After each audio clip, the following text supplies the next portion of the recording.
Big boss season 8 day 13 అయితే start అవ్వడం జరిగిందండి. సో, ఫస్ట్ అయితే ముందుగా బిగ్ బాస్ ఒక సాంగ్ అయితే ఏశారు. దానికి కొంతమందే వచ్చారు డాన్స్ చేయడానికి. అందరూ రాలేదని మళ్ళీ సెకండ్ టైమ్ గూడా ప్లే చేశారు. బట్ స్టిల్ అప్పటికి గూడా కొంతమందే వస్తున్నారు. అందరూ పార్టిసిపేట్ చేయట్లేదు. అలా చేయకపోవడం వల్ల డే అంతా గూడా యాక్టివ్‌గా ఉండట్లేదు అనేసి మళ్ళీ థర్డ్ టైమ్ గూడా సాంగ్ అయితే మళ్ళీ ప్లే చేయడం జరిగింది. టోటల్‌గా ఇవాళ 3 టైమ్స్ అయితే సాంగ్ ప్లే చేశారు. అండ్ లాస్ట్‌గా ప్లే చేసిన సాంగ్ అప్పుడు మాత్రం అందరూ లేసారు. సో, అందరూ లేసి మంచిగా అయితే డాన్స్ అయితే చేయడం జరిగింది. సో, వన్స్ డాన్స్ అయితే కంప్లీట్ అయిపోయిన తర్వాత ఎవరికి వాళ్ళు ఫ్రెష్ అవ్వడానికైతే వెళ్ళిపోయారు. సో, బట్ ఆదిత్య గారు మాత్రం చూసినట్లయితే ఒక మూల కూర్చొని ఏదో ఆలోచిస్తూ ఉన్నారు భయ్య. బట్ అదేం ఆలోచిస్తున్నారని మనకైతే తెలియదు. లైవ్‌లో కూడా ఏం చెప్పలేదు. ఎవరితో కూడా మాట్లాడలేదు. అండ్ మిగతా హౌస్‌మేట్స్ అందరూ కూడా మణికంఠ, పృథ్వీ అండ్ అలాగే మనకి కొంతమందికి హౌస్‌మేట్స్ అందరూ కూడా ఒక దగ్గర కూర్చొని లాస్ట్‌గా జరిగిన గేమ్స్ గురించి వాటి గురించి అయితే డిస్కస్ చేస్తున్నారు. అండ్ అమ్మాయిలందరూ కూడా ఫ్రెష్ అవ్వడానికి వెళ్ళిపోయారు. బట్ సీత అయితే బ్రష్ చేసే సౌండ్‌కి భయ్యా చెవులోంచి రక్తం వచ్చింది. ఇంతకుముందు 'బిగ్ బాస్' లైవ్‌లో ఇవన్నీ చూపించేవాళ్ళు కాదు. బ్రషింగ్ సో, అవేం చూపించేవాళ్ళు కాదు. బట్ ఎందుకో ఈసారి మాత్రం ఈచ్ అండ్ ఎవ్రీథింగ్ లైవ్‌లో అయితే చూపిస్తున్నారు. వన్స్ అందరూ ఫ్రెష్ అయిపోయిన తర్వాత నైనిక వెళ్ళేసి వాటర్ మిలన్ అయితే కట్ చేస్తుంది. నిఖిల్ కిచెన్ పక్కనైతే కూర్చోనున్నారు. సోనీ అయితే వచ్చింది నిఖిల్ దగ్గరికి. వచ్చి నేను బ్రెడ్ తింటున్నాను అన్నట్టుగా కొంచెం ఓవర్ యాక్షన్ చేస్తూ కనిపించింది. నిఖిల్ వచ్చి నువ్వు దూరంగా వెళ్ళు, నేను ఇంకా బ్రష్ చేసుకోలేదు, స్మెల్ వస్తుంది అన్నట్టుగా చెప్పారు. బట్ సోనియా వచ్చి పర్లేదు పర్లేదు అని చెప్పేసి తన పక్కనే వచ్చి కూర్చొనింది. సో, ఇద్దరు కొంచెం సేపు అయితే మాట్లాడుకున్నారు. లాస్ట్‌గా తను ఏడ్చింది కదా సోనియా, దాని గురించి అయితే డిస్కస్ చేసుకున్నారు వీళ్ళందరూ గూడా. నిఖిల్ ఏదో 100% టాస్క్‌లో ఇస్తాడని మనం ఎంతో బాగా ఎక్స్‌పెక్ట్ చేశాము. బట్ ఈ సోనియా మాయలో పడి అసలుకి ఏ గేము కూడా ప్రాపర్‌గా ఆడట్లేదు. అండ్ ఏ టాస్క్‌కి కూడా తను హార్ట్‌కి తీసుకోవట్లేదు. ఏదో చిల్ అవుతున్నట్టుగా అయితే కనిపించడం జరుగుతుంది ఈ ఓవరాల్‌గా చూసుకున్నట్లయితే.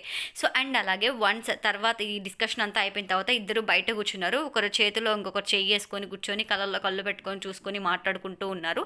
అండ్ ఆ పక్కనే పృథ్వీ కూడా ఉన్నారు. ఫస్ట్ అయితే సోనియా నిఖిల్ చేతిలో చెయ్యేసి మాట్లాడింది. వన్స్ ఇది అయిపోయిన తర్వాత పృథ్వీరాజ్ చేతుల్లో కూడా చెయ్యేసి అయితే మాట్లాడడం జరిగింది. ఎందుకో చూసినట్లయితే ఇవాళ లైవ్‌లో సోనియా నిఖిల్‌ని ఎక్కువగా టచ్ చేస్తూ మాట్లాడినట్టుగా నాకు అనిపించింది చూసిన దానికి. సో, మేబీ అది ఇంటెన్షన్ ఏంటో మనకైతే తెలీదు. బట్ చూడడానికైతే అంత మంచిగా అయితే అనిపించలేదు.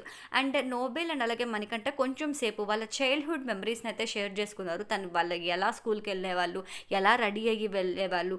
సో, వీటి గురించి అంతా డిస్కస్ చేసుకున్నారు. అండ్ అలాగే సోనియా ఎందుకో ఇవాళ నిఖిల్‌తో చాలా క్లోజ్‌గా మూవ్ అయినట్టుగా అనిపిస్తుంది. అండ్ లైవ్ మొత్తం కూడా వీరిద్దరిని జూమ్ చేసి అయితే చూపించారు భయ్య. అండ్ అలాగే నిఖిల్ మీద ఉన్న టాటూ ఏదైతే కావ్య టాటూ ఉంటుందో సో, దాన్ని కూడా జూమ్ చేసి అయితే చూపించారు. వీళ్ళిద్దరు ఇలాగా టచ్ చేసుకుంటూ మాట్లాడుకుంటూ ఉంటే పాపం భయ్య పృథ్వీ ఫేస్ చూడాలి. పాపం అనిపించింది నాకైతే. ఏదో ఏడుస్తున్నట్టుగా కొంచెం బాధపడుతున్నట్టుగా ఫేస్ ఒకలా పెట్టేశారు. సో, ఇంకా డిస్కషన్ అంతా అయిపోయిన తర్వాత ఎవరికి వాళ్ళు సపరేట్‌గా అయితే వెళ్ళిపోయారు. సో, అందరు హౌస్‌మేట్స్ అందరూ కూడా టిఫిన్ చేసుకుంటూ నెక్స్ట్ వైల్డ్ కార్డ్ ఎంట్రీకి ఎవరొస్తారు ఏంటి, సో 4 కంటెస్టెంట్స్ వస్తారు, ఎవరొస్తారా ఏంటి అని కొంచెం అయితే భయపడుతూ ఉన్నారు. వన్స్ వాళ్ళు ఎంటర్ అయితే కానీ మనకు అర్థం కాదు వాళ్ళు ఎలాంటి వాళ్ళు ఏంటన్నది. మన గేమ్ ప్లాన్ అంతా వాళ్ళు బయట నుంచి చూసి వస్తారు. మేబీ ఇవన్నీ చూసొచ్చి మనల్ని కావాలని ట్రిగ్గర్ చేయడం ఇట్లా ఏమన్నా జరుగుతుందేమో అని చెప్పేసి హౌస్మేట్స్ అందరూ కూడా డిస్కస్ చేస్తూ ఉన్నారు. అండ్ అలాగే మణికంఠ అలాగే ఆదిత్య గారు కూడా మాట్లాడుకుంటూ ఉన్నారు. మణికంఠ వచ్చేసి ఆదిత్య గారు మీ షర్ట్ అంత మంచిగా అనిపించలేదు అన్నారు. సో, పర్వాలేదు నాకు ఇది కంఫర్టబుల్గా ఉంది అని చెప్పి సీరియస్ టోన్లో అనినా కూడా బట్ ఎక్కడ మణికంఠ సీరియస్గా తీసుకుంటాడా, మళ్ళీ నామినేషన్ వేస్తాడా అని చెప్పి కొంచెం కూల్ కన్వర్జేషన్ కింద నాకు కొంచెం చల్లగా ఉంది, ఈ షర్ట్ నాకు కొంచెం బాగుంది అన్నట్టుగా అయితే మాట్లాడారు.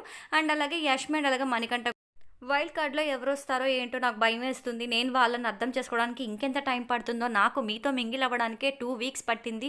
వాళ్ళతో ఎలా ట్రీట్ చేస్తానో ఏంటో నాకు అర్థం కావట్లేదు అంటే యష్మి కొంచెం సపోర్ట్ ఇచ్చింది. అండ్ తను కూడా చెప్పింది నేను ఎప్పుడు నీకు సపోర్ట్‌గా ఉంటానని మణికంఠకు కూడా చెప్పింది. అండ్ అలాగే నిఖిల్ కూడా చెప్పింది నేను ఎప్పుడు నీకు సపోర్ట్‌గా ఉంటాను అని. బట్ పృథ్వీ మాత్రం సోనియా చుట్టూ బొంగరం తిరిగినట్టుగా సోనియా ఎక్కడికి వెళ్తే అక్కడికి ఫాలో అవుతూ తన దగ్గరే ఉంటూ అలా చేస్తున్నాడు ఇవాళ లైవ్‌లో చూసుకున్నట్లయితే. ఇలాంటి ఫాస్ట్ అప్డేట్స్ కోసం మన ఛానల్‌ని సబ్స్క్రైబ్ చేసుకోండి.